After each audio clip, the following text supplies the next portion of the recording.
تنش‌های خاورمیانه باعث این شد که ارزهای بزرگ هم ریزش پیدا کنن و حتی میم کوین ها هم از این ریزش در امان نباشن. سلام، خوش اومدید به ویدیو جدید از کانال ارز VIP. امروز اومدیم به بررسی بازار میم کوین ها و بازار آلت کوین های بزرگ و بیت کوین و میخوایم ببینیم که روند چجوری میشه و یه سری خبر اومده درباره انباشت سنگین نهنگ‌های اتریوم همزمان با ریزش بازار. منتظر بازگشت قیمت هستیم. میخوایم ببینیم چه اتفاقی داره میفته.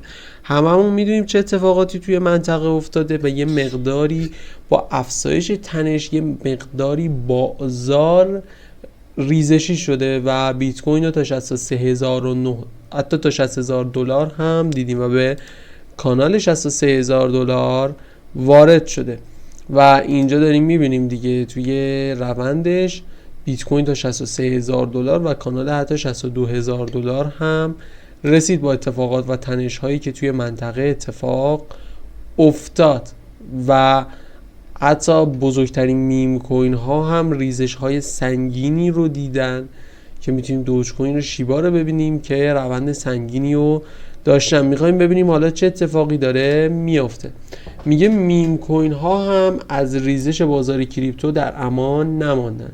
وضعیت برترین ها چگونه هستش؟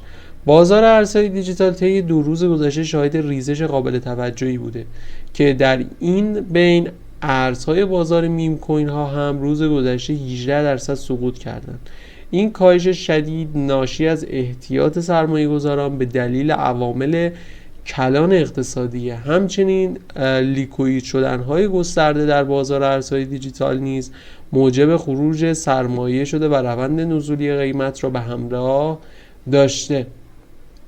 علاوه بر این عوامل اقتصادی، تنش‌های ژئوپلیتیکی بین ایران و اسرائیل و نزدیک شدن حالا به ضرب‌الجعل‌های مالیاتی آمریکا باعث خروج سرمایه‌گذاران از بازار دارایی‌های پرخطر شده که این عوامل در کنار نوسانات کلی بازار به ریزش شدید قیمت میم کوین‌ها دامن زده.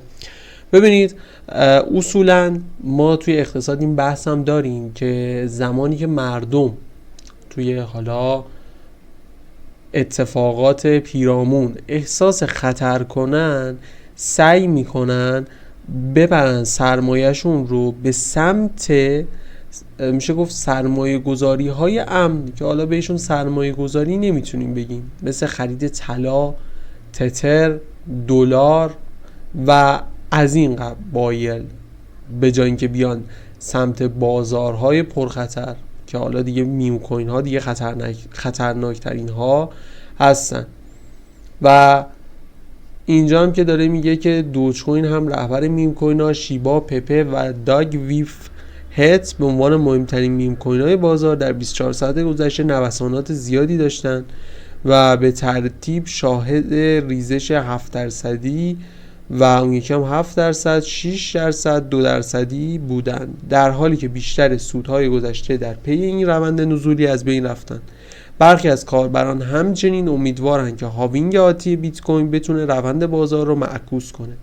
با این حال به نظر میرسه که عوامل خارجی در حال حاضر تأثیر بیشتری بر بازار داره و سرمایه‌گذاران باید در نظر گرفتن شرایط کلان اقتصادی و سایر عوامل خارجی احتیاط‌های لازم را در تصمیم گیری‌های سرمایه‌گذاری خود حفظ کنم. با وجود روند نزولی کلی برخی از میم کوین‌ها در روز گذشته با افزایش قیمت، بعضیاشون حالا همراه بودن که خبرهای زیادی اومده، صحبتهای خیلی زیادی شده، کلن هم چیزی تا هاوینگ نمونده، 5 روز هاوینگ مونده و ریزش شدید قیمت ارزهای دیجیتال در پی افزایش تنش‌ها در خاورمیانه.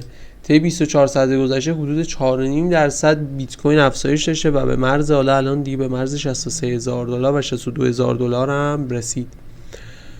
و این هم حالا صحبتایی بوده و قبل از این که این خبرها در کانون توجه قرار بگیره بیت کوین تا نزدیکی $68,000 معامله میشد، اما در مدت زمان کوتاهی به شدت سقوط کرد. همچنین قیمت اتریوم نیز به 10% کاهش یافت و قیمت بایننس کوین یعنی همون آره دیگه بایننس کوین، بی ان بی، سولانا و سایر آلت کوین ها نیز ساعت‌های گذشته تجربه ریزش داشتن.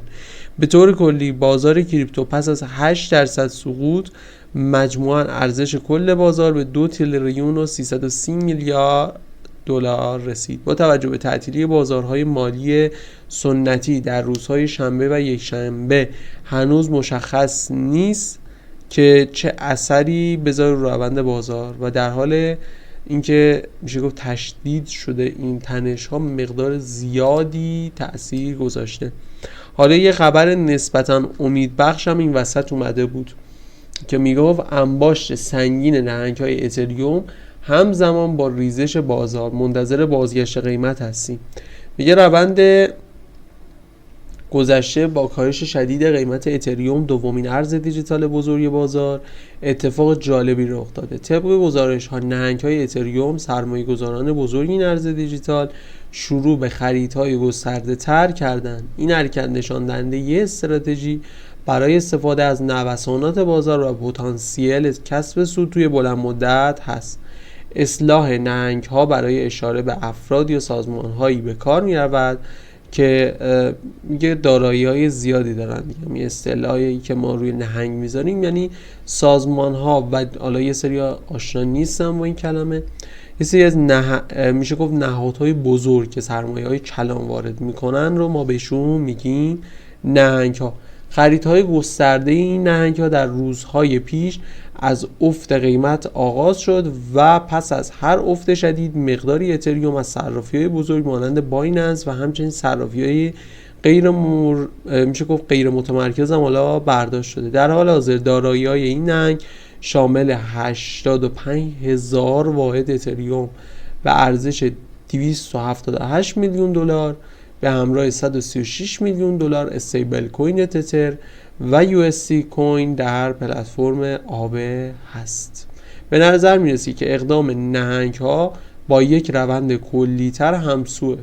گزارش ها حاکی از آنه که دیگر دارندگان بزرگ اتریوم نیز در حال انباشت این ارز دیجیتال هستند. برای مثال یک نهنگ مرموز دیگه با کیف پول جدید اقدام به برداشت 7300 واحد اتر از بایننس و انتقال به صرافی دیگه‌ای حالا به کیف پولش کرده. قیمت اتریوم هم توی یه مقداری ریزش پیدا کرده توی این 24 ساعت گذشته‌ای که بوده. نمودار توسط هم میبینید که رفته پایین داره میره سمت خنثی روی 61. یه مقداری چون کاربرها و هاوینگ رو دارین بازار خودش رو داره دوباره بالا میکشه که میم کوین های برتر رو اینجا میبینیم. سگ کلاهدار 24% 7 روز گذشته، یک روز گذشته 1% ریزش، رنگ 38، مارکتش 2 میلیارد و 900.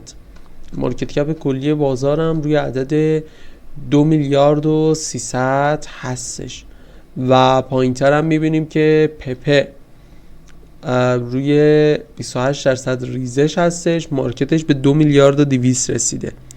و خب فلوکی هم دیدیم دیگه، فلوکی هم ریخته، رنگش رفته خیلی بالاتر، رو 61 رفته، 30% تو 7 روز گذشته و 24 ساعت گذشته 2% 3014 1 میلیارد و 372 میلیون دلار ازش باقی مونده. و بریم سراغ بیبی دوج ببینیم بیبی دوج چیکار کرده. و یه مقداری الان بازار حالت ورود داره بیشتر، یعنی میتونیم بیشتر بازار رو این ببینیم که ما میتونیم بیشتر این رو داشته باشیم رو بازار که بگیم بازار وروده، یعنی میتونیم این رو براش ببینیم که حالا بازار روند ورودی داره بیشتر که کاربرها میتونن ورود کنن. و بیبی دوج هم روی قیمت 80 هستش، 8015 که 7% ریزش داشته تو 24 ساعت گذشته و یک هفتهش 27%، یک ماهش 50%، یک سالش 43% هنوز توی ریزش هست. گفتم که نقطه‌های خوب خودشون رو نشون میدن، حواسمون باید باشه. رنگ 247 هستش و هنوز نوسانات زیادی رو داره. باز نقطه‌های خوب برای ورود پیدا میشه، باز حواستون رو جمع کنی برای ورود، ولی نقطه بدی هم نیست، ولی نمیشه اونم ازش سود گرفت و احتمال ریزشش و رسیدن به کف 810 هم هست. بس فعلا صبر میکنیم ببینیم تکلیف چی میشه و تو این هفته یا تنش‌های منطقه تشدید میشه یا یه مقداری میشه گفتش که افت خیلی پایینی میکنه و وارد حالتی میشه که تنش ها از بین رفته دیگه، چون صحبت های زیادی میشه، بحث های سیاسی، حالا یه دنبال کنین متوجه این میشین و احتمالاً روند بازار روند مثبتی باشه. بدرود تا ویدیوی جدید از کانال ارز VIP.